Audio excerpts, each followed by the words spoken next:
Hello बच्चों, कैसे हो आप लोग। जैसा कि प्रीवियस वीडियोस में हम लोग ने एनसीईआरटी चैप्टर नंबर 3 और चैप्टर नंबर 4 के प्रैक्टिस प्रॉब्लम डिस्कस किया था। ठीक है, जो पैटर्न आपका रहा है सेम वही पैटर्न जो है एनसीईआरटी चैप्टर नंबर 5 जो कि न्यूटन्स लॉज ऑफ मोशन है। ठीक है, इसके क्वेश्चंस भी हम लोग प्रैक्टिस करेंगे। ठीक है, तो आइए एक एक करके क्वेश्चंस हम लोग प्रैक्टिस करते हैं। हाँ, ध्यान रखिएगा कि जो असाइनमेंट है इस लेक्चर का, तो उसका जो है आपका पीडीएफ जो है इस वीडियो के डिस्क्रिप्शन बॉक्स में मिल जाएगा, तो वहाँ से आप चाहें तो डाउनलोड कर सकते हैं। ठीक है, तो आइए देखते हैं। इसमें देखिए सेक्शन ए की अगर हम बात करें तो सेक्शन ए में जो फर्स्ट वैरायटी ऑफ क्वेश्चन है that is multiple choice question. Multiple choice question में फर्स्ट क्वेश्चन आपका है a person sitting in an open car moving at a constant velocity throws a ball vertically up into air. The ball falls, first part है first option, outside the car, in the car, ahead of the person, in the car, behind the person, in the car, in the direction of the person। चलिए देखते हैं क्या करते हैं। इस पर जो है एक कार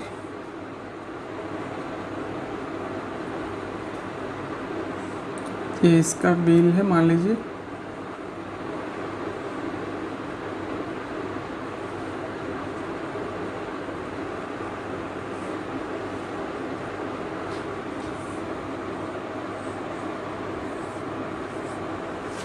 ठीक है।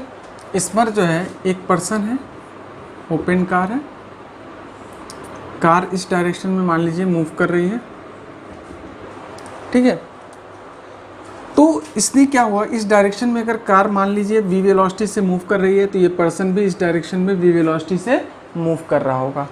ठीक है, तो जब वी वेलोसिटी से ये भी मूव कर रहा है, ये भी मूव कर रहा है, यानी कि अगर इस आदमी ने यानी ये जो पर्सन है उसने एक बॉल को थ्रो किया अपवर्ड डायरेक्शन में, जब एक बॉल को अपवर्ड डायरेक्शन में थ्रो करेगा तो इस बॉल की जो हॉरिजॉन्टल वेलोसिटी होगी, क्योंकि बॉल जो है क्या है इस पर्सन के हाथ में थी पहले, तो उस केस में इसके पास जो हॉरिजॉन्टल वेलोसिटी है वो भी क्या रहेगी, वी रहेगी। जो व्हीकल की वेलोसिटी होगी यानी कि जो कार की वेलोसिटी होगी, जो इस पर्सन की वेलोसिटी की, वही वेलोसिटी जो है इसकी बॉल की भी होगी। तो अगर इस पर्सन ने उसको अपवर्ड डायरेक्शन में थ्रो किया तो थ्रो करने के बाद से क्या होगा कि ये कुछ बॉल इस तरह से आकर के गिरेगी। ठीक है, यानी कि प्रोजेक्टाइल पाथ फॉलो करते हुए कुछ ऐसे आएगी। तो होगा क्या, इसमें हम एक चीज़ देखेंगे, हर एक पोजीशन पे जो इसकी हॉरिजॉन्टल वेलोसिटी होगी वो क्या रहेगी, वी रहेगी। यानी कि वर्टिकल वेलोसिटी भले ही इसकी चेंज होती रहेगी लेकिन हॉरिजॉन्टल वेलोसिटी में कोई चेंज नहीं होगा, हॉरिजॉन्टल वेलोसिटी हमेशा कांस्टेंट रहेगी। तो इसका मतलब क्या होगा कि जब ये पर्सन यहाँ पहुँच रहा होगा जितने टाइम में, क्योंकि जो वेलोसिटी इसकी है वही वेलोसिटी बॉल की भी है हॉरिजॉन्टल डायरेक्शन में, तो उतने देर में बॉल जो है यहाँ पर पहुँचेगी। तो कहने का मतलब है कि इसमें जो है बॉल जो है एग्जैक्टली उस पर्सन के हाथ में आकर के रुकेगी, यानी कि एग्जैक्टली जो है उस पर्सन के हाथ में आएगी। तो इसमें जो है डी ऑप्शन आपका in the car in hand of the person will be the correct option. Next यानी फर्स्ट क्वेश्चन आपका जो हो गया फर्स्ट का D option is a correct. Clear. इसी तरह से नेक्स्ट अगर हम बात करें क्वेश्चन नंबर 2, क्वेश्चन नंबर 2 क्या कह रहा है,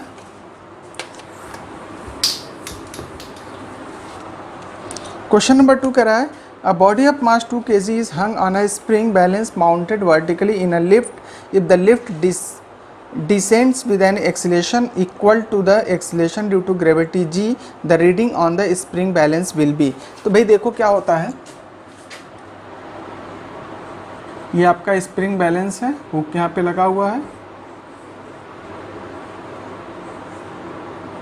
यहाँ पे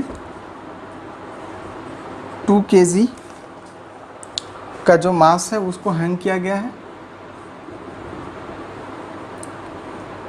इस पूरे सिस्टम को जो है एक लिफ्ट में रखा गया है, this is a lift. If lift descends with the acceleration, यानी कि अगर इसका फ्री बॉडी डायग्राम बनाए तो यहाँ पे क्या होगा, डाउनवर्ड डायरेक्शन में 2 इंटू जी, अपवर्ड डायरेक्शन में क्या होगा, नॉर्मल फोर्स या नॉर्मल रिएक्शन। लिफ्ट नीचे की तरफ जा रही है, किस एक्सीलरेशन से, जी एक्सीलरेशन से। तो लिफ्ट नीचे की तरफ जी एक्सीलरेशन से जा रही है। तो अब हमें बताना भाई देखो नॉर्मल रिएक्शन, यही जो है रीडिंग क्या होगी, this is a reading of spring balance. Spring balance की यही जो नॉर्मल डायरेक्शन होगा वही जो है स्प्रिंग बैलेंस की रीडिंग होगी। तो यहाँ पे क्या होगा, नीचे की तरफ जा रहा है मतलब कि 2 इंटू जी। तो यहाँ पे देखो क्या होगा, n माइनस नीचे जा रहा है तो यहाँ पे 2g this minus this is equal to this, 2g minus n is equal to 2g। तो यहाँ से n इज इक्वल टू हो जाएगा 0, मतलब कि नॉर्मल डायरेक्शन क्या फील करेगा 0। इसका मतलब जो रीडिंग होगी स्प्रिंग बैलेंस की वो क्या आ जाएगी 0 हो जाएगी। तो इसमें सेकंड का भी डी ऑप्शन करेक्ट है, दैट इज 0। इसके बाद से next question number 3, a jet plane flies in air because. भाई एयर में अगर जेट प्लेन की बात करें तो जेट प्लेन क्या होता है कि जब फ्लाई करता है मतलब कि टेक ऑफ करता है, तो जब टेक ऑफ करता है तो उस केस में क्या होगा कि जो उसका अपथ्रस्ट फोर्स होता है वो ज़्यादा होता है ग्रेविटेशनल फोर्स से, यानी कि ग्रेविटी से ज़्यादा अपथ्रस्ट फोर्स होता है, जिसकी वजह से वो ऊपर की तरफ राइज कर पाता है। उसी तरह से जब वो वापस आता है, लैंडिंग करती है, तो लैंडिंग के टाइम में क्या होता है, अपथ्रस्ट फोर्स कम होता है ग्रेविटेशनल फोर्स से, ठीक है, यानी कि ग्रेविटी से अपथ्रस्ट फोर्स कम होता है, तो इस वजह से वो नीचे की तरफ इजीली लैंड कर पाता है। लेकिन अगर हम एयर की बात करें तो एयर में जब वो मूव कर रहा होता है तो उस केस में जो अपथ्रस्ट फोर्स है वो क्या होगा, ग्रेविटी फोर्स के इक्वल हो जाता है, जिसकी वजह से वो मूव कर पाता है, यानी कि ग्रेविटी उसको अपनी तरफ खींचती है, अपथ्रस्ट फोर्स ऊपर की तरफ खींचता है। तो इसमें कौन सा ऑप्शन करेक्ट होगा, तो इसमें फर्स्ट ऑप्शन दे रखा है the gravity does not act on the moving bodies, ठीक है, तो ये ऑप्शन तो रॉन्ग हो जाएगा।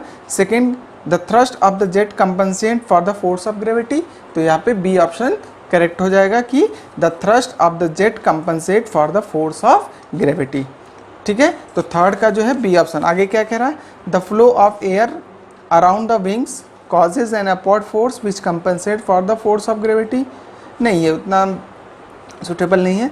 नेक्स्ट डी है the weight of air whose volume is equal to the volume of plane in is more than the weight of the plane, ठीक है। तो ये इसका जो मोस्ट सुटेबल ऑप्शन है वो हो जाएगा 3 का B option. B option will be correct option. Next question number 4 देख लेते हैं। Momentum is a closely related to which of the following, momentum किससे ज़्यादा क्लोजली रिलेटेड होता है, मोमेंटम किससे ज़्यादा क्लोजली रिलेटेड होता है। तो मोमेंटम की अगर हम बात करें तो न्यूटन सेकंड लॉ के according rate of change of momentum is directly proportional to force applied, यानी कि F is equal to delta P upon delta T. तो यहाँ से F delta T is equal to delta P, मतलब कि force जो है जितना लॉन्ग टाइम के लिए लगेगा टाइम उतना ही कम लगेगा, और फोर्स जितना लॉन्ग टाइम के लिए लगेगा वो यानी कि उसकी क्वांटिटी मैग्नीट्यूड फोर्स की क्या हो जाएगी, जो है ज़्यादा लगाना पड़ेगा। यानी कि अगर टाइम बढ़ाओगे तो फोर्स को कम करना पड़ेगा, टाइम को घटाओगे तो फोर्स को बढ़ाना पड़ेगा। तो यानी कि यहाँ पे क्या होता है कि जो मोमेंटम है, कंजर्वेशन ऑफ मोमेंटम के अकॉर्डिंग मोमेंटम क्या रहेगा, कांस्टेंट रहेगा। तो अगर कांस्टेंट के केस में देखेंगे तो वो क्या जाएगा, F डेल्टा टी, यानी कि ये F डेल्टा टी में हमेशा क्या होगा, टाइम इंक्रीज करेंगे तो फोर्स डिक्रीज होगा। इसका मतलब इसको हम बोलते हैं क्या, इम्पल्स, ठीक है, इसको हम इम्पल्स बोलते हैं। तो यानी कि momentum is a closely related to impulse. Next question number 5, a body of mass 2 kg travels according to the law xt। यहाँ पे क्वेश्चन नंबर 4 का जो करेक्ट ऑप्शन है that is A. Question number 5 देख लेते हैं। कह रहा है बॉडी का मास दे रखा है m is equal to 2 kg, और क्या दे रखा है xt is equal to pt plus qt square plus rt cube. तो यहाँ से p की वैल्यू है 3 मीटर पर सेकेंड, q की वैल्यू है 4 metre per second square, and r की वैल्यू है यहाँ पे 5 मीटर पर सेकेंड क्यूब। तो देखिए वेलोसिटी क्या आ जाएगी, dx by dt that is p plus 2qt plus 3r t square. उसी तरह से एक्सेलरेशन क्या जाएगा, dv/dt, p0 हो जाएगा प्लस 2q प्लस 3 2 6r/t। ठीक है, तो dv/dt at t is equal to कितना, 2 सेकेंड। 2 सेकेंड के बाद पूछा जा रहा है ना आपसे, तो t इक्वल टू 2 सेकेंड पे एक्सेलरेशन क्या जाएगा, acceleration is equal to 2, q की वैल्यू कितनी दे रखी है 4, तो 2 इंटू 4 प्लस 3, r की वैल्यू 5 इंटू t की वैल्यू 2 रख दोगे, क्या जाएगा 8 प्लस 1 सेकेंड, ये 2 3 जा 6 हो जाएगा ना यहाँ पे, ये हो जाएगा 6r/t, मतलब 6 इंटू r की वैल्यू 5, तो हो जाएगा 30 और 2 जा 60, that is 68 metre per second square. आगे कह रहा है फोर्स, तो फोर्स इज इक्वल टू क्या होता है, force is equal to mass into acceleration. Mass कितना है 2 kg, एक्सेलरेशन कितना है 68, मल्टीप्लाई कर लें 6 12 30 136 न्यूटन, तो फोर्स जो होगा 136 न्यूटन, यानी कि इसमें फर्स्ट ऑप्शन करेक्ट है, A option, that is 136 Newton जो है करेक्ट ऑप्शन होगा। नेक्स्ट अगला क्वेश्चन है आपका असर्शन रीजन टाइप का क्वेश्चन है।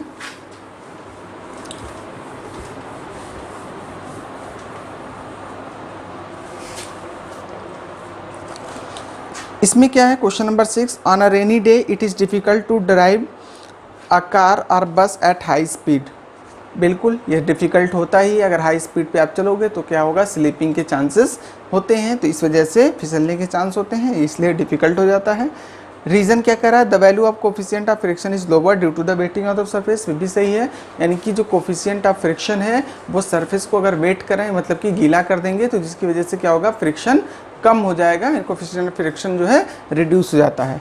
तो इसमें क्या होगा, असर्शन करेक्ट है, रीज़न भी करेक्ट है, और रीज़न जो है असर्शन के लिए करेक्ट एक्सप्लेनेशन है। क्लियर, तो इसके लिए जो मोस्ट सुटेबल ऑप्शन होगा, यानी कि 6 का A part is a correct option. ठीक है, both assertion reason are true and reason is a correct explanation of assertion. इसके बाद से आते हैं क्वेश्चन नंबर 7 पर, an angle of repose is equal to the angle of limiting friction. ठीक है, इसमें देखिए एंगल ऑफ रिपोज और इक्वल होता है limiting friction. Angle of repose क्या होता है, ये होता है आपका, जैसे कि मान लो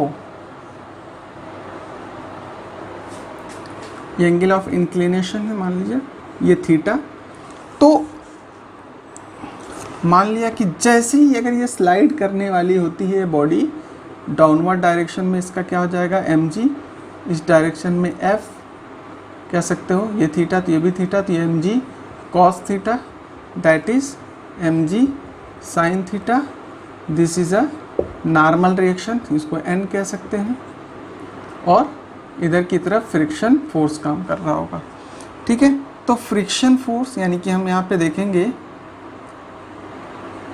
mg cos theta is equal to n, और यहाँ पर mg sin theta is equal to क्या हो जाएगा f। अगर इक्विलिब्रियम की कंडीशन में देखेंगे तो ये आएगा, तो इसको इससे डिवाइड कर देंगे तो क्या जाएगा, sine theta upon cos theta is equal to F by N.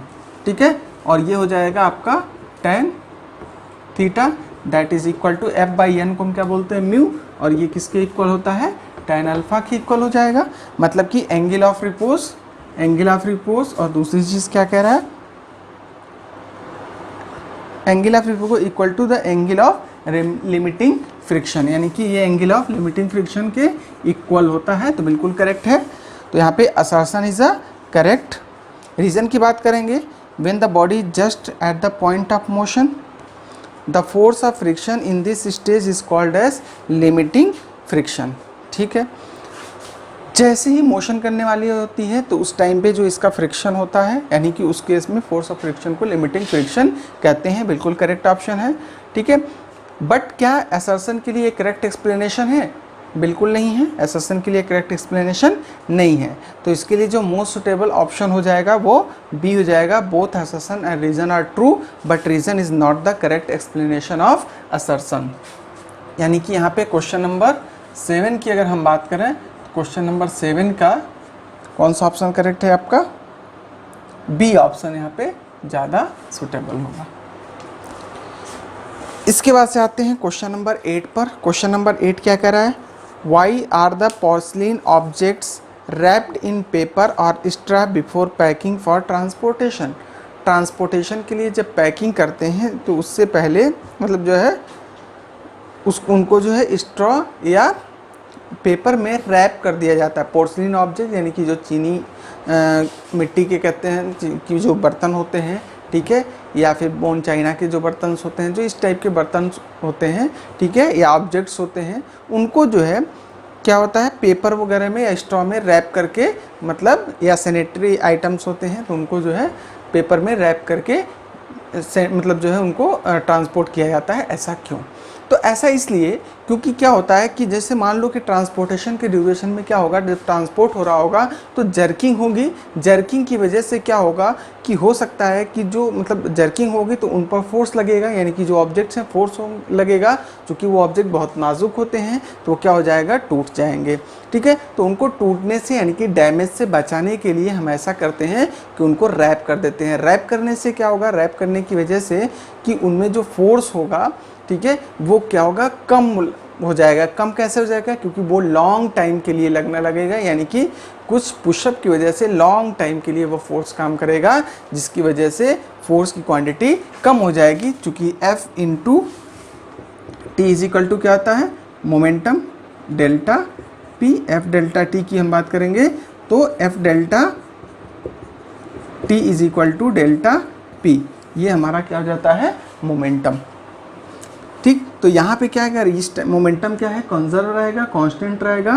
तो अगर यहाँ पे टाइम को हम क्या करेंगे, इंक्रीज कर देंगे तो फोर्स क्या होगा, कम लगेगा, यानी कि जिसकी वजह से डैमेज होने के चांसेस कम होंगे, यानी कि वो डैमेज होने से बच जाएगा। क्लियर? चलिए, तो इसका आंसर आप क्या लिखोगे, porcelain objects are wrapped in a paper और straw before packing for transportation because to reduce the chance of damage in case of the sudden jerk, the force take long time to reach the porcelain object। ठीक है, next question number 9, why roads mountain roads generally made binding upward rather than going straight up. यानी कि जो mountainous road होते हैं उनको जो है सीधा ऐसे अपवर्ड बनाने की बजाय उनको जो है राउंडेड बनाया जाता है, ऐसा क्यों? चलिए देखते हैं।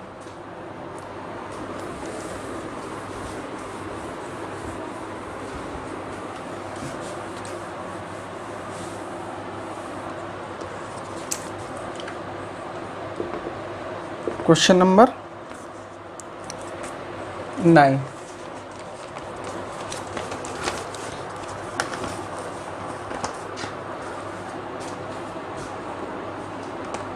देखिए क्या होगा कि जब अगर हम अपवर्ड डायरेक्शन में जाएंगे तो उस केस में भाई देखो, अगर मान लो सीधे ऐसे स्लाइड होकर के जा रहा हो, दिस इज़ अ थीटा, ये मान लिया माउंटेन है, बिल्कुल अगर ये स्ट्रेट रोड ऐसे बना दिया जाए तो उस केस में फ्रिक्शन फोर्स क्या हो जाएगा, जो फ्रिक्शन फोर्स होता है वो इसको इधर की तरफ यानी कि अपनी तरफ बाइंड करने की कोशिश करता है, तो म्यू mg cos थीटा होता है। ठीक है, तो अब क्या होगा, स्कीडिंग से बचने के लिए, टू अवॉइड स्कीडिंग जैसे फ्रिक्शन फोर्स को इधर की तरफ खींच रहा है, मतलब अंदर की तरफ खींच रहा है अगर, तो स्कीडिंग बाहर की तरफ हो जाएगी। ठीक है, तो स्कीडिंग से बचने के लिए, to avoid skidding, friction force क्या होना चाहिए, friction force should be greater. Friction force क्या होना चाहिए, ग्रेटर होना चाहिए। अब फ्रिक्शन फोर्स ग्रेटर कब हो सकता है भाई, म्यू एम जी ये तो फिक्स है, यानी कि theta cos theta, for that cos theta should be greater.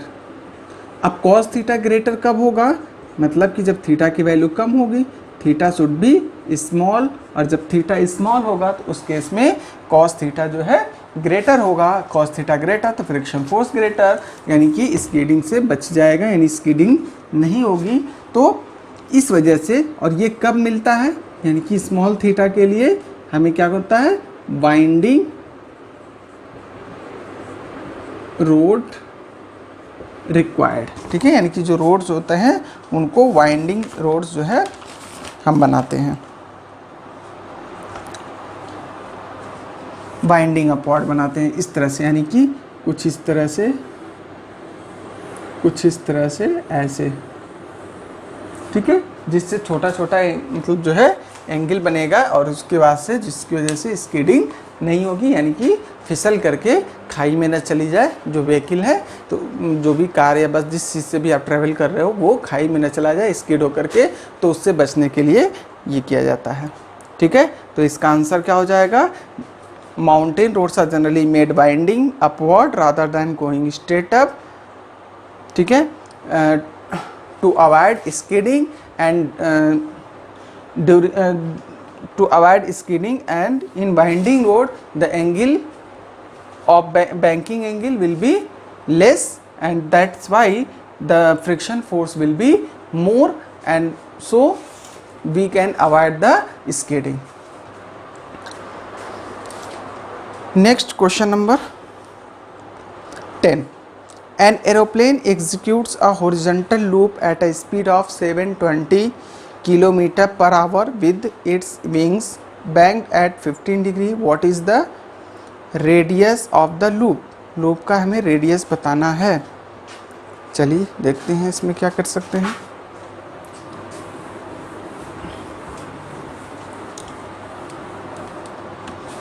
Question number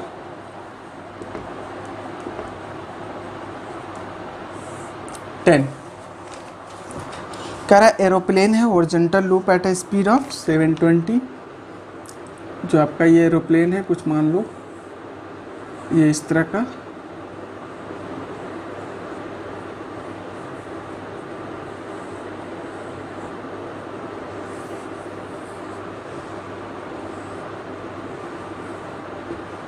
ठीक है, ये एरोप्लेन है। इसमें ये हॉरिजॉन्टल लूप यानी कि कुछ इस तरह का ये हॉरिजॉन्टल लूप यहाँ पे फॉर्म कर रहा होगा, ठीक है। तो यहाँ पे क्या होगा, अगर हम इसमें नॉर्मल रिएक्शन देखें तो नॉर्मल रिएक्शन इसका कुछ इस डायरेक्शन में होगा। अंदर की तरफ फोर्स काम कर रहा होगा, कौन सा, centripetal force. Vertically downward direction में mg इसका वेट काम कर रहा होगा। तो इस डायरेक्शन में अगर हम देखें तो ये क्या जाएगा, ये एंगल क्या है, theta, that is n cos theta, और इस डायरेक्शन में हो जाएगा n sin थीटा। तो यहाँ से हमें क्या चीज़ मिल जाएगा, n cos theta is equal to mg, और उसी तरह से जो n sin थीटा होगा वही जो है इसको सेंट्रीपिटल फोर्स प्रोवाइड करेगा, यानी कि n sin theta is equal to mv² by r, ठीक है। तो यहाँ से दोनों को डिवाइड कर देंगे तो आ जाएगा sine theta upon cos theta is equal to mv² upon rg, that is tan theta is equal to v² upon rg। तो यहाँ से r इज इक्वल टू हो जाएगा v² upon g tan theta, ठीक है। तो ये फार्मूला हमें यूज़ करना है। ये फार्मूला यूज़ करने के लिए आपको सीधे फार्मूला याद होना चाहिए। फार्मूला याद करके सीधे जो है आप क्वेश्चन आंसर पुट करके, मतलब वैल्यूज़ पुट करके आप आंसर निकाल सकते हो, ठीक है।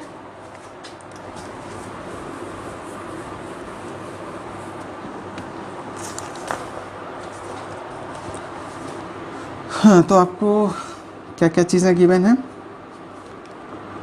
v की वैल्यू दे रखी है 720 किलोमीटर पर आवर। इसको हम कन्वर्ट करेंगे तो 720 इंटू 5/18 तो हो जाएगा 200 मीटर पर सेकेंड। थीटा की वैल्यू यानी कि बैंकिंग एंगल दे रखा है कितना, 15 डिग्री तो tan थीटा कितना हो जाएगा, यानी कि tan 15 degree is equal to होता है 0.2679। ठीक है, तो बस हमें r निकालना है, तो r इज इक्वल टू क्या जाएगा, v स्क्वायर मतलब कि 200 का होल स्क्वायर अपॉन g की वैल्यू कितनी ले लेंगे, मान लो 10 ले लिया, और tan थीटा यहाँ पे क्या जाएगा tan 15, तो tan 15 की वैल्यू हो जाएगा 0.2679। इसको सॉल्व कर लेंगे। इसको सॉल्व करने के बाद से जो हमारा आंसर आएगा वो 14.92 किलोमीटर के आसपास आएगा। ठीक है, यानी कि यह अप्रॉक्सीमेटली 14920 मीटर ये आंसर आएगा। तो जो भी आपका आंसर आ रहा होगा ये करेक्ट आंसर हो जाएगा। ठीक है, तो जो सर्कुलर लूप है उसका रेडियस इतना हो जाएगा। अब आ जाइए सेक्शन बी में, क्वेश्चन नंबर 11 2 मार्क्स कैरी करता है। तो चलिए देखते हैं।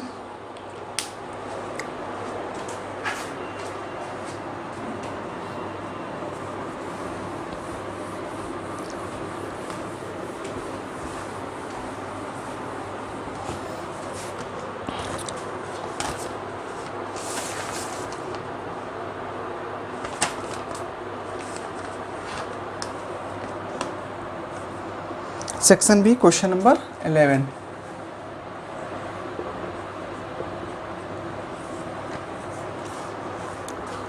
Explain why a horse can not pull a cart and run in empty space.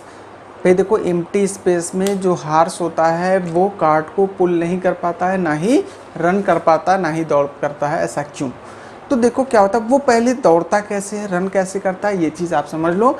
होता क्या है कि जब उसको रन करना होता है तो वो क्या होता है कि अपने पैर से जो सरफेस है, जो मतलब सरफेस है, जिस भी सरफेस पे रन कर रहा है उस सरफेस पे क्या होता है, फोर्स लगाता है।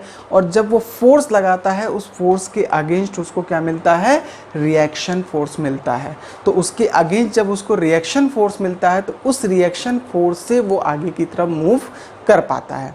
ठीक है, यानी कि कुछ इस तरह से, जैसे कि अगर मान लो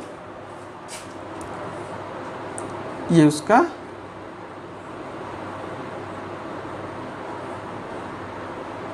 पैर है, ये सरफेस है।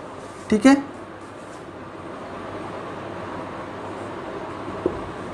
तो अब क्या होता है कि ये जब यहाँ पर फोर्स अप्लाई करता है तो उसके अगेंस्ट उसको क्या मिलता है, रिएक्शन फोर्स, और यही रिएक्शन फोर्स उसको आगे की तरफ मूव करने में हेल्पफुल करता है। तो अगर एम्प्टी स्पेस है, मतलब यहाँ पे कोई सरफेस नहीं है, तो जब क्या करेगा, जब वो यहाँ पर फोर्स अप्लाई करेगा तो इसको रिएक्शन देने वाला कोई सरफेस है ही नहीं। भाई किसी सरफेस पे जब ये लगेगा ये फोर्स इसका, तब तो रिएक्शन मिलेगा। तो यहाँ पे कोई रिएक्शन फोर्स नहीं होता है, इस वजह से वो मूव नहीं कर पाता है। तो इसका आंसर क्या हो जाएगा, आंसर आप ये लिखोगे। ठीक है, a horse can not pull a cart and run in empty space because in empty space there is a no surface. That's why when he applies a action force, then there will be no reaction force gained by the horse, so that he is not able to move. Next question, इसका B part है, question number 11 का B part है। Why does a child feel more pain than when she falls down on a hard cement floor than when she falls on the soft muddy ground in the garden? ठीक है, यानी कि garden, अगर muddy ground garden है तो वहाँ पे अगर वो गिरती है बच्ची तो उसको जो है ज़्यादा पेन फील नहीं होता है। लेकिन अगर हार्ड सरफेस है, ठीक है, तो वहाँ पे अगर वो गिरती है, यानी कि सीमेंटेड फ्लोर है तो सीमेंटेड फ्लोर पे गिरने के बाद उसको ज़्यादा पेन फील होता है। ठीक है, तो चलो देखते हैं इसमें क्या है। क्वेश्चन नंबर 11 का बी पार्ट है। इसमें क्या होता है, force into time is equal to momentum. ठीक है, ये क्या होता है, कांस्टेंट होता है। मोमेंटम क्या होता है, कांस्टेंट होता है। तो क्या होगा कि जब सरफेस, यानी कि फॉर सीमेंटेड फ्लोर, टी क्या होता है, वेरी स्मॉल, टाइम स्मॉल होता है। This implies force is greater, force उस केस में क्या होता है, ग्रेटर होता है, ज़्यादा होता है, ठीक है, फोर्स ज़्यादा इसलिए उसको पेन ज़्यादा फील होता है, that's why feels more pen. उसी तरह से for muddy ground,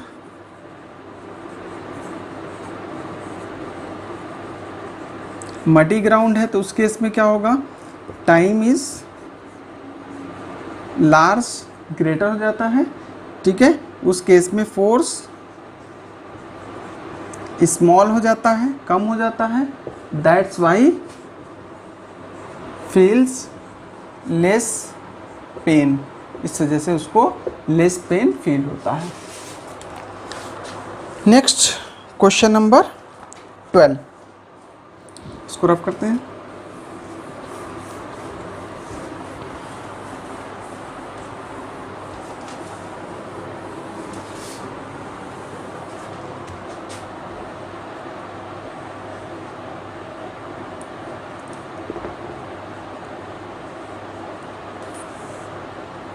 question number 12 क्या कह रहा है, 2 masses of 5 kg and 3 kg are suspended with the help of massless inextensible string as shown in figure.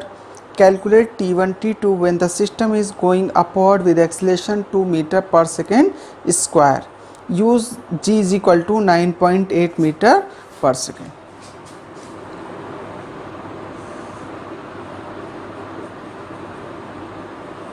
ये आपको फिगर दे रखा है,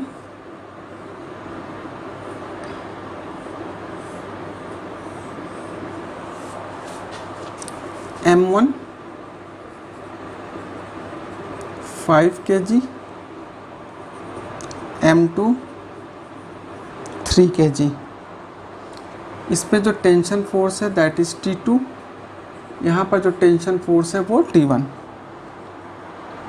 कह रहा है ये पूरा का पूरा सिस्टम किधर मूव कर रहा है, अपवर्ड डायरेक्शन में, किस एक्सीलरेशन से, with A is equal to 2 metre per second square से मूव कर रहा है। तो T1 T2 क्या हो जाएगा, what is T1 and what is T2, ये हमारा क्वेश्चन है। चलिए देखते हैं इसमें क्या होगा। सबसे पहले फ्री बॉडी डायग्राम बनाते हैं, FBD फ्री बॉडी डायग्राम। जैसे मान लिया कि तो इस पे देखेंगे डाउनवर्ड डायरेक्शन में ये स्ट्रिंग है, तो इस पे क्या होगा, डाउनवर्ड डायरेक्शन में टेंशन काम करेगा T2, क्योंकि ये यहाँ से यहाँ तक स्ट्रिंग एक ही है, ठीक है। तो यहाँ से यहाँ तक जब स्ट्रिंग एक ही है तो मतलब कि जो टेंशन यहाँ पे होगा वही टेंशन यहाँ, यानी कि हर एक जगह टेंशन सेम होगा, तो T2 टेंशन इस डायरेक्शन में काम करेगा। दूसरी चीज़, इसका जो M1 है तो M1 की वजह से डाउनवर्ड डायरेक्शन में इसका वेट काम करेगा M1G। तीसरी चीज़, ऊपर की तरफ क्या काम कर रहा है, T1, ठीक है।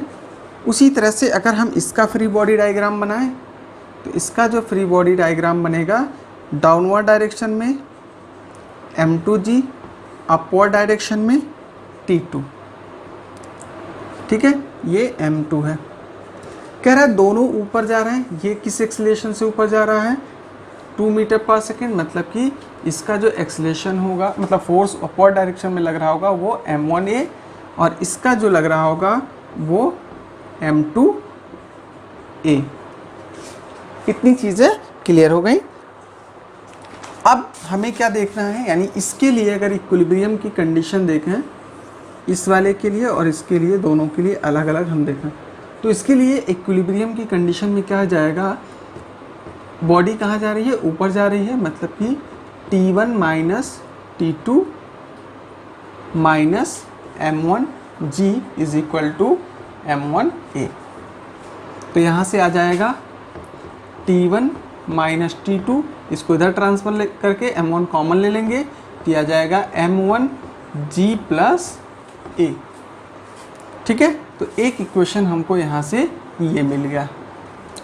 उसी तरह से अगर हम इसको देखें तो यहाँ से आ जाएगा T2 minus M2G is equal to M2A। इसको इधर ट्रांसफ़र कर देंगे तो क्या जाएगा, T2 is equal to M2 common ले लेंगे, ये आ जाएगा G प्लस ए, ये वैल्यू इसमें पुट कर देंगे T2 के प्लेस पे। ये वैल्यू जब T2 के प्लेस पे पुट करेंगे तो क्या आ जाएगा, T1 is equal to T2 plus M1 G plus a. T2 के प्लेस पे ये वैल्यू पुट करने पे क्या आएगा, M2 G प्लस ए, बीच में plus sign, M1 G plus A. दोनों में से क्या common, G plus A common ले लेंगे, G प्लस ए कॉमन लेंगे, तो यहाँ क्या बचेगा, M1 प्लस M2। तो जो टेंशन आएगा T1, तो T1 क्या जाएगा, G प्लस ए, G की वैल्यू कितनी 9.8 लेनी है और A की वैल्यू कितनी है 2 मीटर। तो मतलब ये हो जाएगा 9.8 प्लस 2, M1 कितना है, व्हाट इज M1 5, M2 कितना है 3, तो 5 और 3 क्या जाएगा 5 प्लस 3 दैट इज 8। तो यहाँ से 11.8 इंटू 8 न्यूटन ये आ जाएगा। क्लियर। अब इसी तरह से हमें क्या है, T1 मिल गया, अब हमें T2 निकालना है। T2 के लिए क्या करेंगे, किसी भी एक इक्वेशन में हम क्या पुट कर देंगे, T1 हमने निकाला, किसी भी एक इक्वेशन में, चाहे इस वाले इक्वेशन में चाहे इस वाले इक्वेशन में, हमें T1 की वैल्यू पुट कर देनी है, उसके बाद से आंसर आ जाएगा। चलिए देखते हैं। इधर मैं रफ कर रहा हूँ फ्री बॉडी डायग्राम।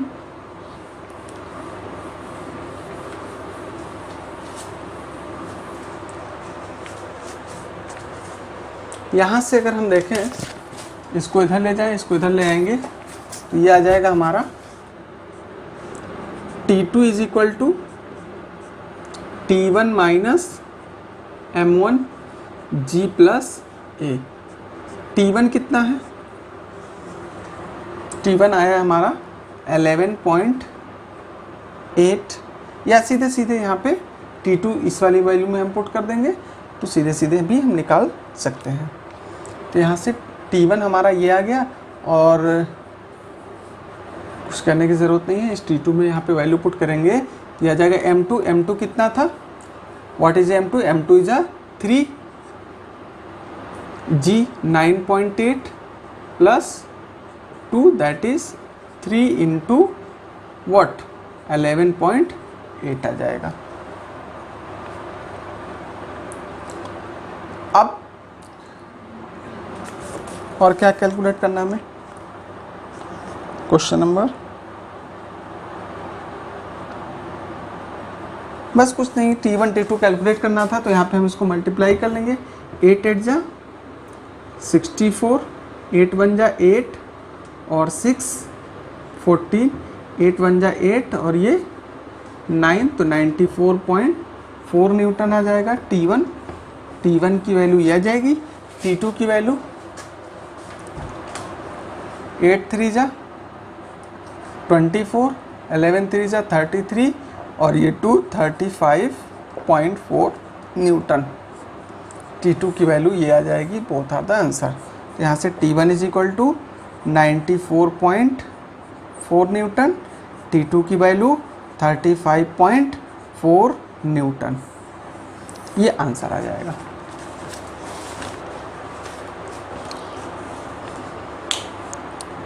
नेक्स्ट है क्वेश्चन नंबर 13, इसको रफ करें।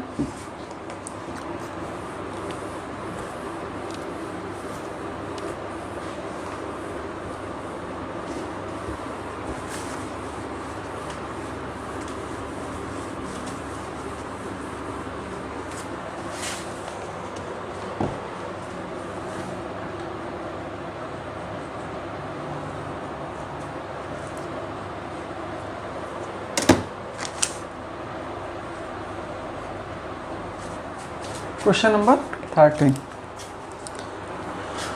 कह रहा है, a circular race track of radius 300 metre is banked at an angle of 15 degree. मतलब कि रेडियस दे रखा है, इसका सॉल्यूशन देख लेते हैं। Radius is equal to 300 metre, यानी ट्रैक का जो रेडियस है वो 300 मीटर, थीटा यानी एंगल है 15 degree, coefficient of friction mu की वैल्यू दे रखी है 0.2। कह रहा है व्हाट इज ऑप्टिमम, यानी कि optimum speed to avoid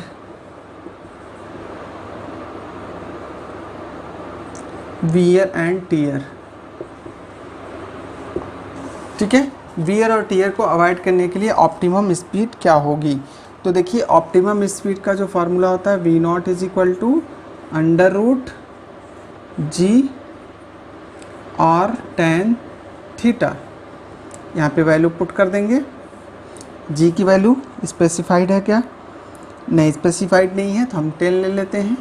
are की वैल्यू क्या है 300 10 15 डिग्री। इसको सॉल्व करेंगे तो हमारा आंसर आ जाएगा। इसको सॉल्व करने के बाद से 10 15 की वैल्यू जो होती है, यानी इसकी वैल्यू होती है आपका 0.2679। ठीक है, तो इसको सॉल्व करने के बाद से आंसर आएगा 28.1 मीटर पर सेकेंड। इसी तरह से सेकेंड पार्ट कह रहा है मैक्सिमम परमिसेबल स्पीड, यानी बी पार्ट इसमें कह रहा है मैक्सिमम परमिसिबल स्पीड। ठीक है, टू अवॉइड स्लीपिंग। तो मैक्सिमम परमिसिबल यानी कि वी मैक्स का जो फार्मूला होता है maximum permissible speed is equal to क्या होता है under root R G tan theta plus mu upon 1 minus mu, यहाँ पे सीधे सीधे 1 माइनस म्यू टेन थीटा, ये हो जाता है। वैल्यू इसमें पुट कर लेंगे। आर की वैल्यू कितनी है 300 इंटू 10, टेन थीटा की वैल्यू 0.2679 प्लस म्यू की वैल्यू 0.2। ठीक है, म्यू की वैल्यू हो जाएगी 0.2 है, ये 0.2 अपॉन 1 माइनस 0.2 इंटू 0.2679। इसको सॉल्व कर लेंगे। सॉल्व करने के बाद से जो आंसर आएगा कैलकुलेशन के बाद वो आएगा 38.1 मीटर पर सेकेंड। ठीक है, तो ये इसका आंसर हो जाएगा। ठीक है, तो सेक्शन ए और सेक्शन बी हमारा कवर हो गया, यानी कि क्वेश्चन नंबर 13 तक। ठीक,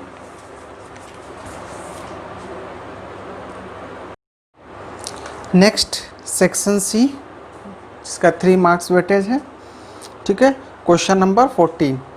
2 masses 8 kg and 12 kg are connected at the 2 ends of a light inextensible string that goes over a frictionless pulley. Find the acceleration of the masses and the tension in the string when the masses are released. चलिए देखते हैं।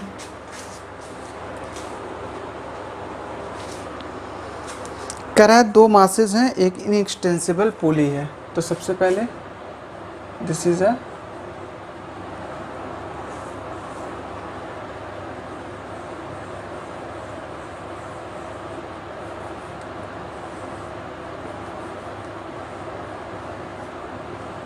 Question number what 14।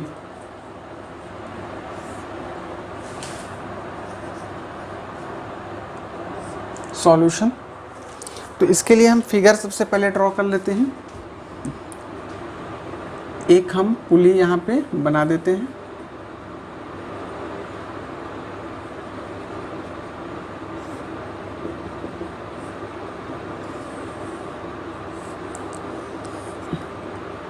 कुछ इस तरह से।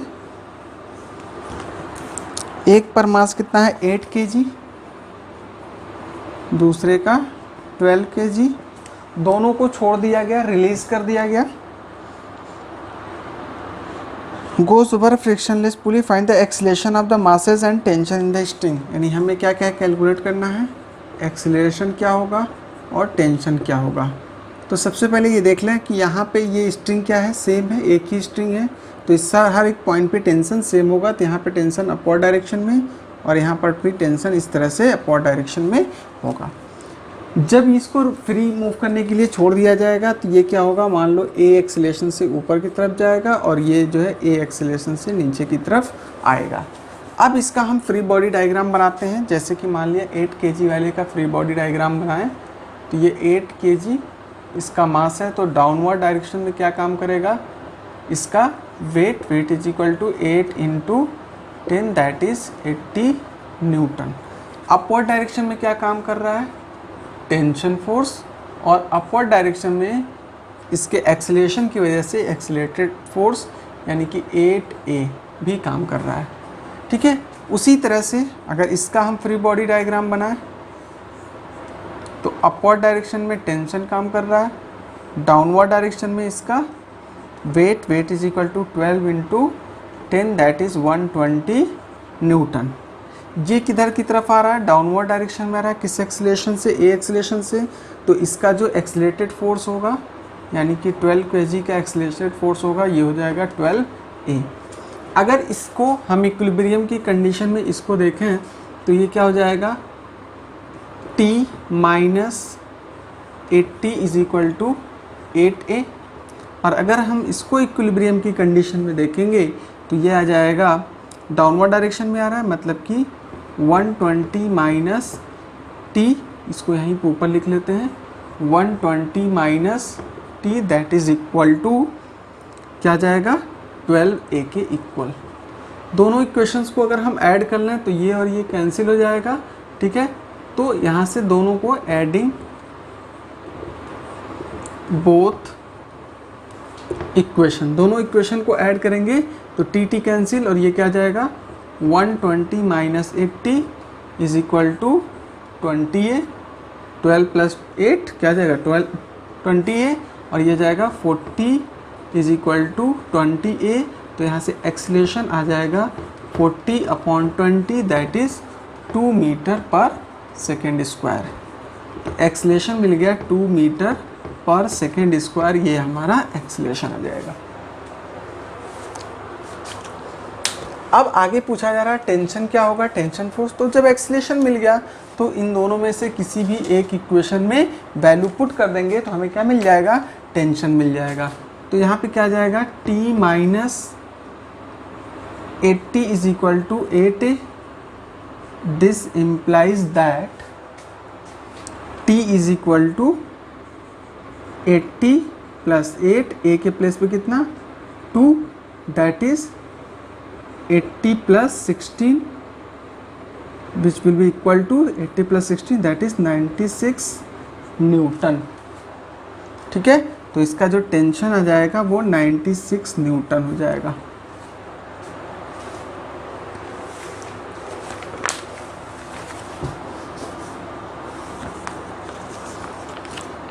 Next question number 15। चलिए question number 15 देख लेते हैं।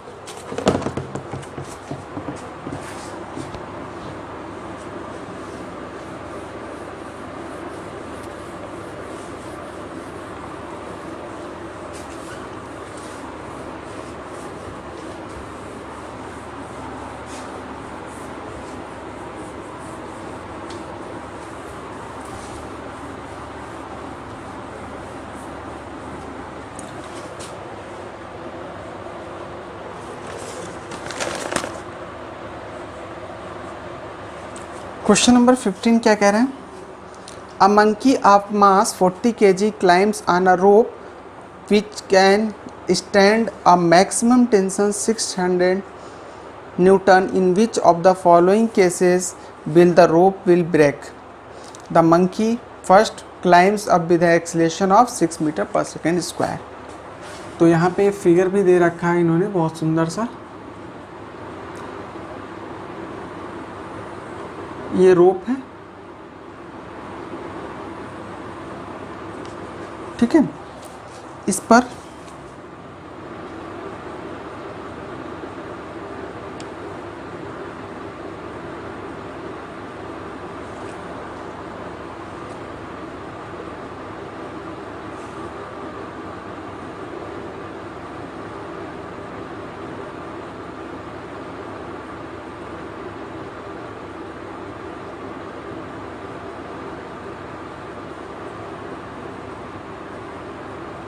इस पर एक मंकी जो है कुछ इस तरह से है, ठीक है।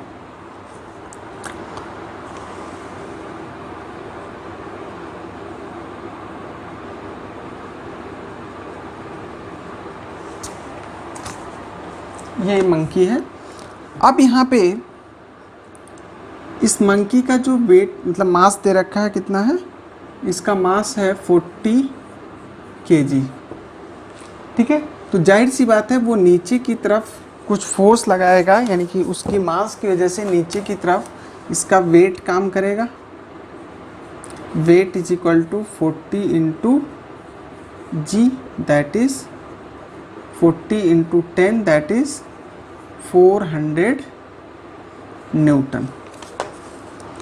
अब कह रहा है maximum tension bearing can T max कितना ये बियर कर सकती है स्ट्रिंग, वो है 600 न्यूटन। फर्स्ट केस है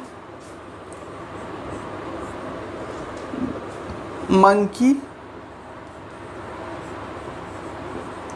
goes up with a is equal to कितना 6 metre per second square, 6 metre per second square ऊपर की तरफ अगर ये मंकी बढ़ रहा है इस एक्सीलरेशन से, मतलब ये जो है अपवर्ड डायरेक्शन में इस एक्सीलरेशन से अगर बढ़ रहा है, तो इसको अगर हम फ्री बॉडी डायग्राम बना लें, ये मंकी है, डाउनवर्ड डायरेक्शन में इसका weight is equal to 400 newton, upward direction में टेंशन फोर्स काम करेगा, ठीक है। दूसरी चीज़ क्या कह रहा है,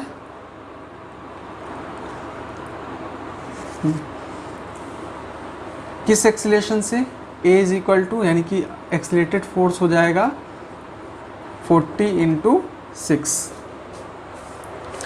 अब यहाँ से हम देखें वो कहाँ जा रहा है, मंकी अपवर्ड डायरेक्शन में जा रहा है, मतलब कि t minus 400 is equal to 40 into 6, that is t is equal to क्या जाएगा 400 प्लस 240।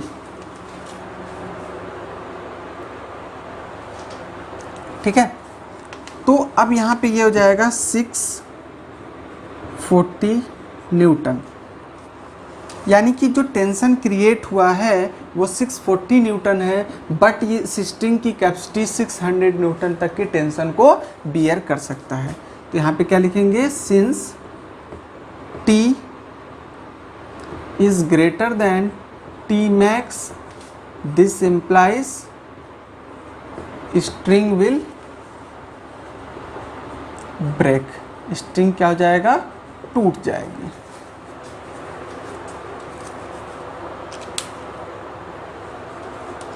इसी तरह से इसका बी पार्ट देख लेते हैं। बी पार्ट क्या कह रहा है,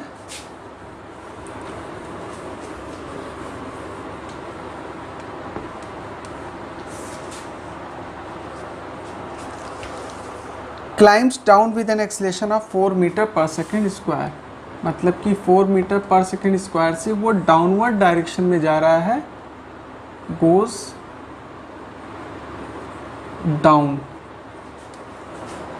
तो देखिए ये मंकी अगेन नीचे की तरफ उसका वेट काम करेगा कितना 400 न्यूटन, अपवर्ड डायरेक्शन में टेंशन फोर्स किधर की तरफ जा रहा है, नीचे की तरफ, यानी कि 40 इंटू 4 से यानी कि 160 न्यूटन का डाउनवर्ड डायरेक्शन में फोर्स लगाते हुए वो नीचे जा रहा है।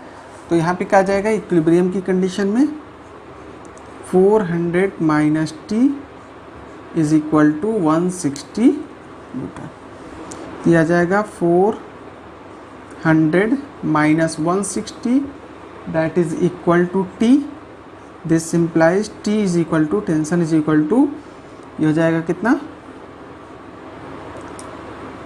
0.4 दैट इज 240 न्यूटन।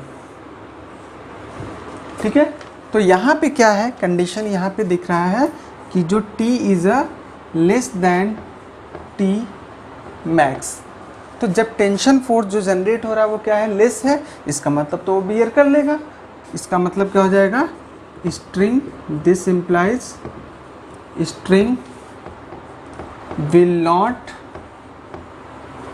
break। आई बात समझे? पहले केस में स्ट्रिंग ब्रेक हो जा रही थी, दूसरे केस में स्ट्रिंग ब्रेक नहीं होगी। तीसरा केस देख लेते हैं। Third condition,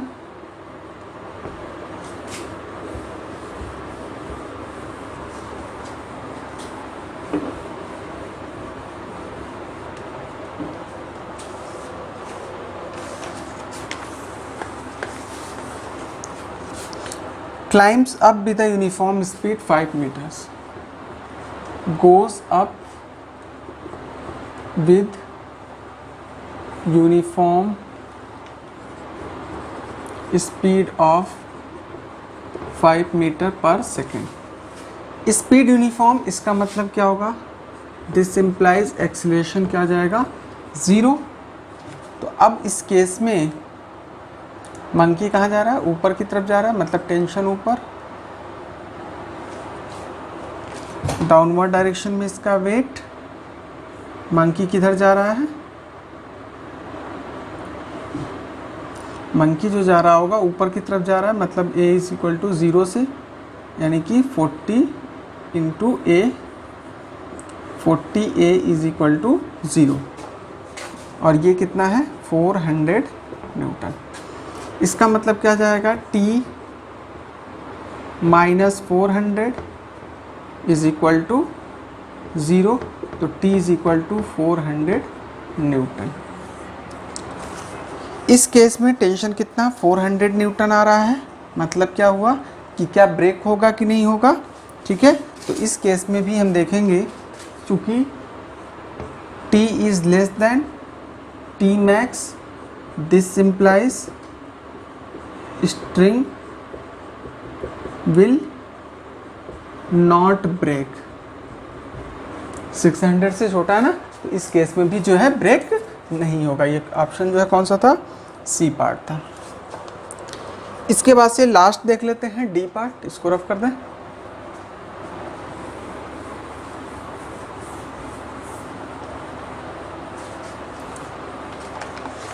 monkey falls down under gravity। ठीक है, फ्रीली, यानी कि फ्री मोशन हो रहा है, फ्री, तो एक्सीलरेशन क्या आ जाएगा यहाँ पे? g, मंकी ये है, डाउनवर्ड डायरेक्शन में आ रहा है, इसका वेट कितना है? 400 न्यूटन। नीचे की तरफ आ रहा है किस एक्सीलरेशन से? a is equal to G, मतलब कि ma is equal to mg। Upward direction में टेंशन लग रहा होगा, तो यहाँ पे क्या जाएगा? 400 minus T is equal to mg। m कितना है? 40 इंटू 10, दैट इज 400। तो 400 minus 400 is equal to T, that is tension is equal to 0। यहाँ पर भी टेंशन क्या है? तो since t is less than t max, so string will not break. String इस केस में भी नहीं ब्रेक होगा, नहीं टूटेगा। This is a D option part.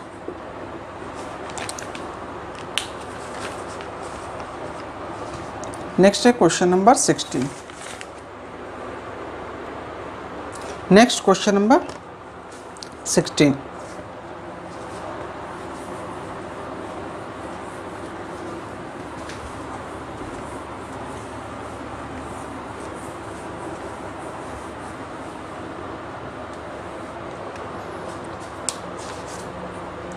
Question number 16 कह रहा है what is the acceleration of the block and trolley system shown in the figure if the coefficient of kinetic friction between the trolley and surface is 0.04? What is the tension in the string? Neglect the mass of the string। तो figure इसमें देख लेते हैं। सबसे पहले यहाँ पे एक ट्रॉली है,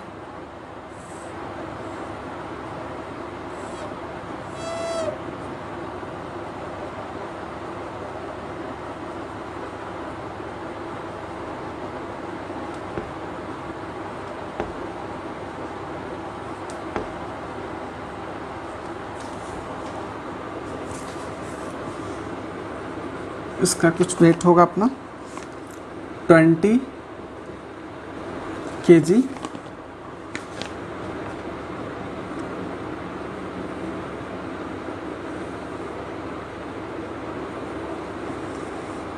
यहाँ पर एक ब्लॉक है,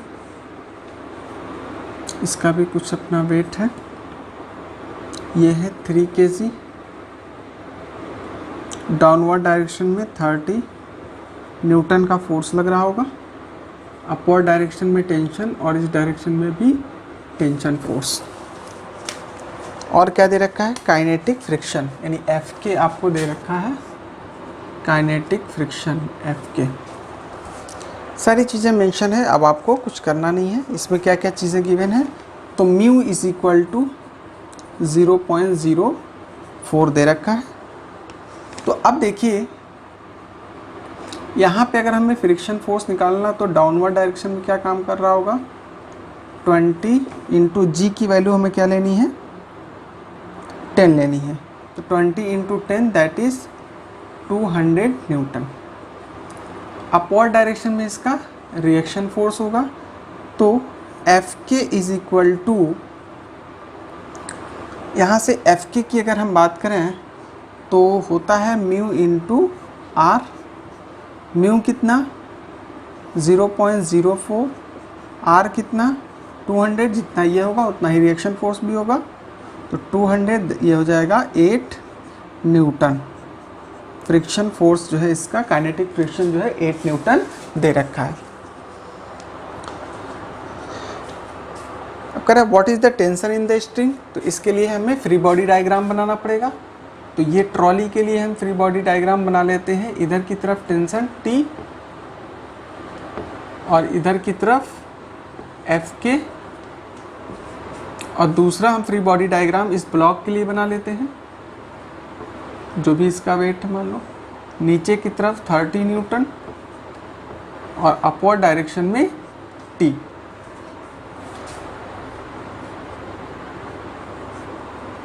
यहाँ पे देखें ये किस एक्सेलेरेशन से इधर जा रहा है, मान लो ए एक्सेलेरेशन से जा रहा है, तो इस पर जो इस डायरेक्शन में फोर्स लग रहा होगा, इस डायरेक्शन में जो फोर्स लग रहा होगा ये हो जाएगा 20 ए। उसी तरह से जिस एक्सेलेरेशन से ये इधर की तरफ जाएगा, मान लीजिए ए एक्सेलेरेशन से इधर जाएगा, तो ये भी ए एक्सेलेरेशन से नीचे की तरफ आएगा, तो इसमें क्या हो जाएगा, डाउनवर्ड डायरेक्शन में जो फोर्स लग रहा होगा वो होगा 3a। तो अब यहाँ से T minus F K is equal to 20a, यानी कि T minus 8 is equal to 20a। एक इक्वेशन ये आ गई। यहाँ से इक्विलिब्रियम की कंडीशन में क्या होगा, this minus this is equal to this force. इस वाले के लिए क्या हो जाएगा, नीचे की तरफ 30, ऊपर की तरफ T, तो हो जाएगा 30 minus T is equal to 3a। दोनों को ऐड कर दो, इसको इक्वेशन 1, इसको इक्वेशन 2। 1 एंड 2 को ऐड कर दिया, टी टी कैंसिल हो जाएगा।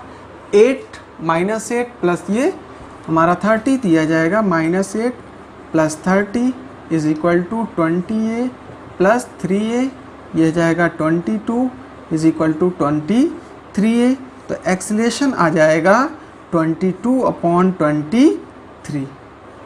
इसको फर्दर सॉल्व कर लेंगे, तो फर्दर सॉल्व करने के बाद से जो एक्सीलरेशन आएगा वो आएगा 0.96, ये आएगा 0.96 मीटर पर सेकेंड स्क्वायर। अब हमें आगे निकालना है टेंशन फोर्स। तो टेंशन फोर्स एक्सीलरेशन मिल गया किसी भी एक इक्वेशन में, यानी कि फ्रॉम इक्वेशन फर्स्ट इक्वेशन से क्या जाएगा, T is equal to 20 into 0.96 plus 8 को उधर ट्रांसफ़र कर देंगे, ये 9.6 हो जाएगा, यानी कि 19.2 प्लस 8 ये आ जाएगा। इसको सॉल्व करेंगे तो ये आ जाएगा 27.2 न्यूटन। ठीक है, तो तो इसका जो टेंशन आ जाएगा वो 27.2 न्यूटन। तो अब हमारा आंसर क्या क्या हो गया, आई थिंक यही फाइंड करना था, टेंशन ही फाइंड करना था। What is the tension in the question, friction, acceleration भी पूछा था। और तो यहाँ से आंसर हमारा हो गया, आंसर हम लिख दे रहे हैं यहाँ पर, एक्सीलरेशन कितना आ गया 0.96 metre per second square, tension हमारा आ गया 27.2 न्यूटन।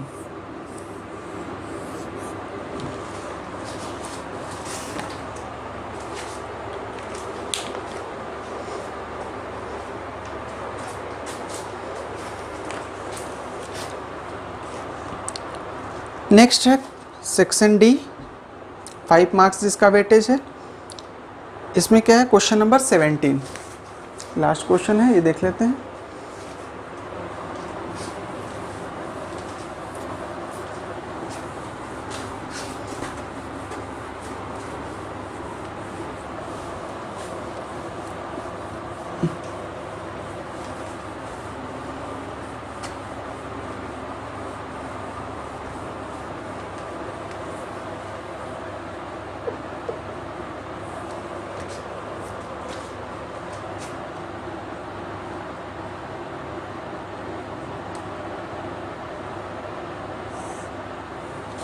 क्वेश्चन नंबर 17 कह रहा है 10 1 rupees coin are put on the top of each other on a table.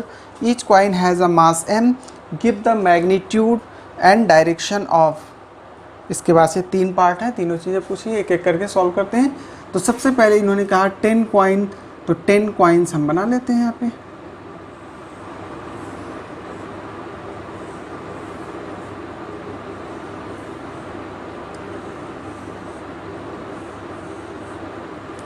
One 2 3 4 5 6 7 8 9 10।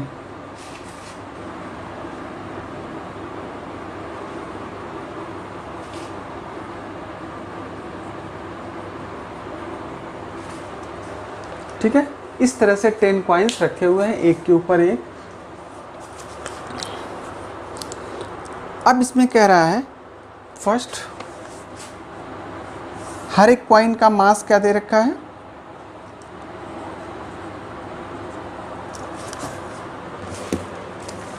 Mass of, यह सॉल्यूशन यहाँ पे आप लिख लीजिए, mass of each coin is equal to m।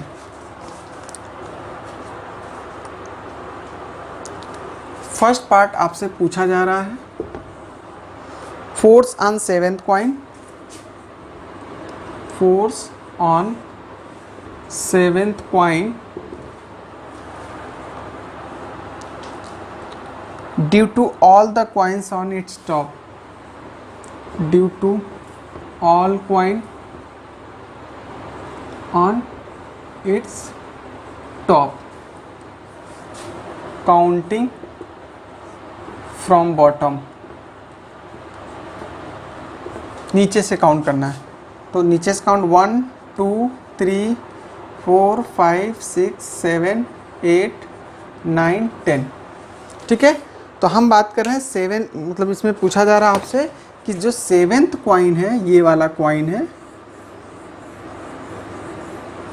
इस पर फोर्स किस डायरेक्शन में होगा, कितना होगा, किसकी वजह से फोर्स पूछा जा रहा है, पूछा जा रहा है किसकी वजह से, ये जो कॉइन्स आपको दिख रहे हैं इनकी वजह से। ठीक है, इन कॉइन्स की वजह से। तो क्या होगा, force on 7th coin is equal to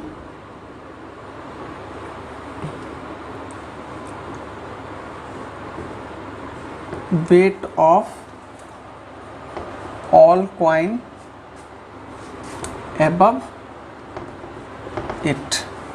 ऊपर की तरफ कितने, टोटल कॉइन कितने 3, that is 3 coin into m। तो 3m क्या हो गया, मास हो जाएगा, into g which will be equal to 3mg। Direction क्या आ जाएगा, भाई ऊपर से किस डायरेक्शन में फोर्स लग रहा होगा, नीचे की तरफ, तो डायरेक्शन ऑफ फोर्स हो जाएगा, direction of force is equal to downward. ठीक है, तो फर्स्ट पार्ट हमारा सॉल्व हो गया। नेक्स्ट सेकेंड पार्ट इसमें पूछा जा रहा है,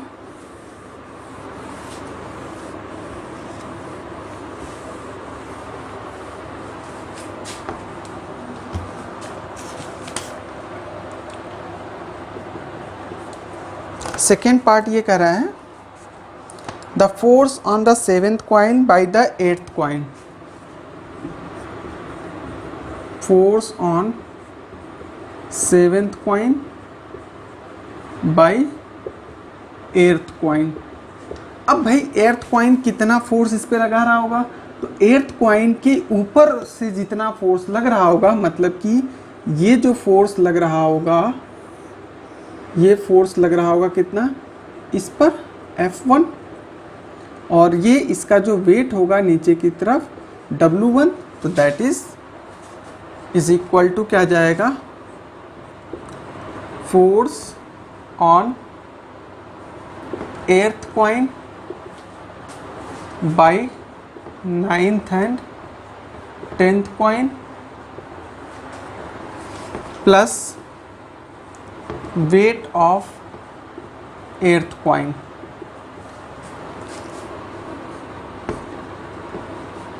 तो क्या जाएगा,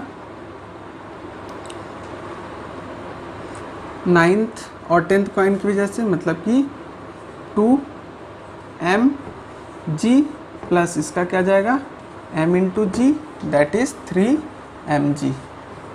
ठीक है भाई, इसका वेट कितना होगा, उतना ही तो फोर्स इस पे लग रहा होगा, तो इसका वेट जो है कितना है 2mg। भाई एक का m इंटू जी, इसका भी m इंटू जी, तो दोनों ऐड कर लेंगे तो 2mg यहाँ पे फोर्स लग रहा होगा 8th वाले पे, और 8th वाला 7th पे लगा रहा होगा। इन दोनों फोर्स के साथ ये भी फोर्स लग रहे होंगे इस पर, और अब इसका वेट भी इस पर काम कर रहा होगा। डायरेक्शन क्या आ जाएगा, direction of force is equal to downward. Force का जो डायरेक्शन होगा वो डाउनवर्ड डायरेक्शन में होगा। नेक्स्ट थर्ड पार्ट है इसका, the reaction of the 6th coin on the 7th coin. इसको रफ करें,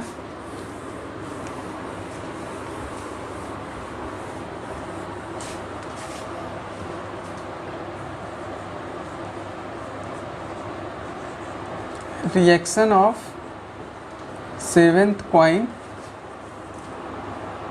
sorry reaction of 6th coin on 7th coin. यानी कि हमें अब बताना है कि जो 6th कॉइन जो होगा, ये जो 6th कॉइन है ये वाला,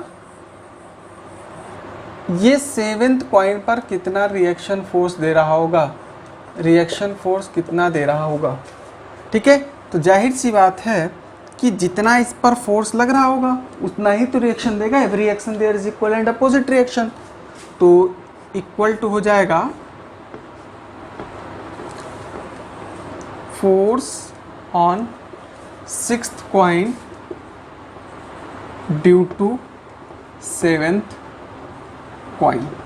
7th कॉइन जितना उस पर फोर्स लगा रहा होगा, और 7th कॉइन कितना फोर्स लगा रहा होगा, अपना वेट प्लस ऊपर से जो 3 कॉइन है उनका लगने वाला फोर्स। तो 7th कॉइन क्या हो जाएगा, weight of 7th coin plus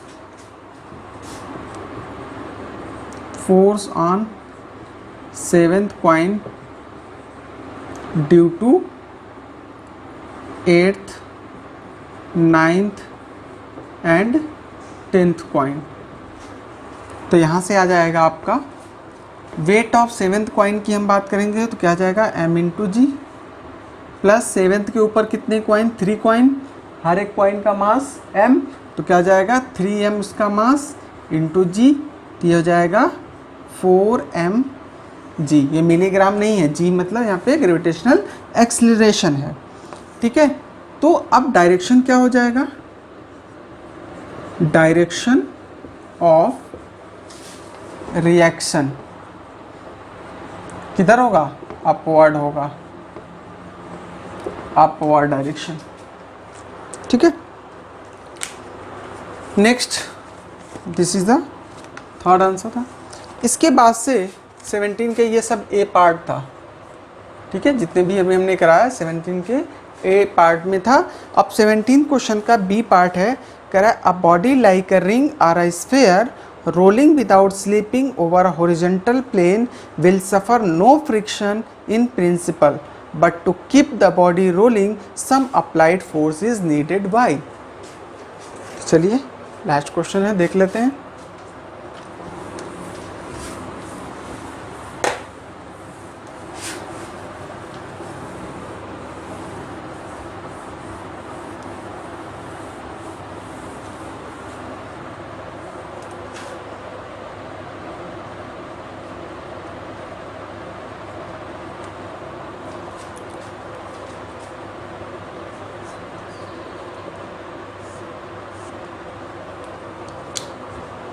seventeen के बी की अगर हम बात करें,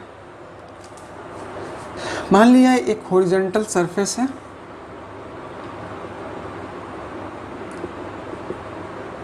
इस पर एक व्हील है,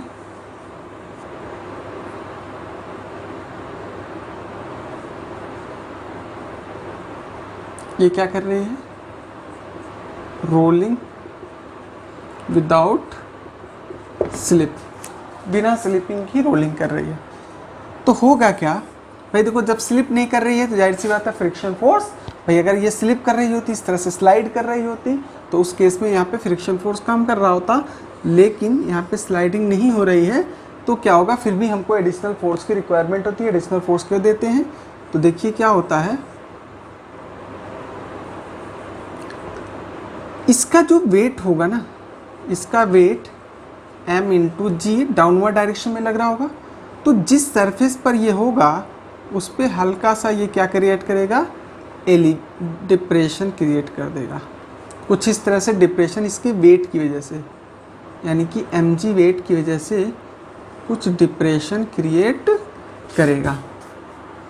अब जाहिर सी बात है, इसको जब ऊपर की तरफ यानी इस सरफेस पे मूव करना है, इस पर मूव करना है, तो हमें क्या करना पड़ेगा, कुछ एडिशनल फोर्स देने की रिक्वायरमेंट होगी।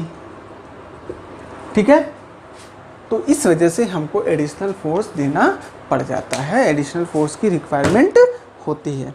तो यही क्वेश्चन कर रहा है कि a body like a ring और sphere rolling without slipping over horizontal plane will suffer no friction in principle, but to keep the body rolling some applied force is needed. क्यों, क्योंकि क्या होगा कि धीरे धीरे ये क्या हो जाएगा, ये जो मतलब डाउनवर्ड डायरेक्शन जो इसके पास जो मतलब इसकी जो एनर्जी है वो काइनेटिक एनर्जी के फॉर्म में कन्वर्ट होती चली जाएगी, मतलब कि ये वेस्ट होती चली जाएगी, तो इसका मतलब उसको एडिशनल एनर्जी की ज़रूरत पड़ेगी, यानी कि एडिशनल फोर्स की रिक्वायरमेंट पड़ेगी। तो इसका आंसर आप सीधे सीधे क्या लिखोगे, ये डायग्राम आप बना दोगे। डायग्राम बनाने के बाद से आपको आंसर ये लिखना है, a body like a ring or a sphere rolling without the slipping over a horizontal plane will suffer no friction in principle, but to keep the body rolling some applied force is needed, because due to the weight of the ring or sphere there is a depression creates on the surface, and to overcome from that depression we need some additional force, that is extra force, so that it can be in motion, it can be in rolling motion। ठीक है, okay. तो सारे questions हो गए हैं, और इस assignment का जो आप PDF है, ठीक है, आपको इस वीडियो के डिस्क्रिप्शन में मिल जाएगा। ठीक है, उसका लिंक मिल जाएगा, और बाकी चैप्टर नंबर 3 और 4, ठीक है, motion in straight line, motion in a plane, ठीक है, उसका भी जो असाइनमेंट डिस्कशन है, असाइनमेंट क्वेश्चन है, और साथ में उसका जो वीडियो का लिंक होगा, वो PDF का लिंक होगा, वो जो है आपको इस वीडियो के डिस्क्रिप्शन बॉक्स में मिल जाएगा, तो वहाँ से आप लोग देख सकते हैं। Okay, thank you.